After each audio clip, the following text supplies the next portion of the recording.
À bas le PDG de notre mentalité, de nos esprits et s'en méfier comme de la peste. Tel est le mot d'ordre donné par le parti politique pour le changement PLC à ses partisans ce dimanche 3 novembre 2024 à l'immeuble Centulio. En effet, pour ce parti politique, le Parti démocratique gabonais a tellement fait du mal à ce pays et à sa population qu'il faut s'en débarrasser de gré ou de force, et ce, en votant contre lui aux prochaines élections présidentielles, législatives et locales à venir. Mais si le coup d'État a balayé Bongo, il reste au peuple une mission de taille. Balayer le PDG et son emprise sur notre nation et mettre fin aux résidus de ce système. Il ne suffit pas de se revendiquer patriote.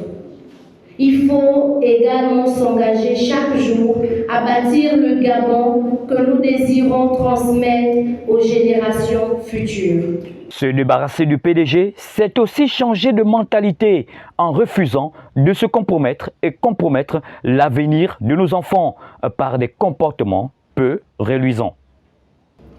Saviez-vous qu'en Afrique, 1,7 million de jeunes rejoignent chaque mois le marché du travail? D'ici 2050, une personne sur 4 vivra en Afrique. Le Gabon a donc une immense opportunité de jouer un rôle clé pour cet avenir.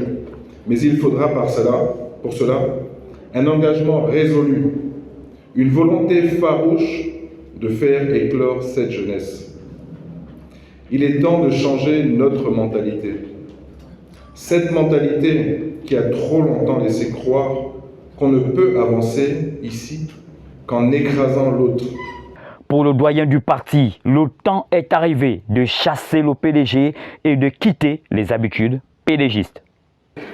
Donc, si nous ne chassons pas le PDG, vous savez tous ce qui nous attend. Voyez-vous, je vais paraphraser quelqu'un. Pour ceux qui ont suivi beaucoup de discours, ils le reconnaîtront.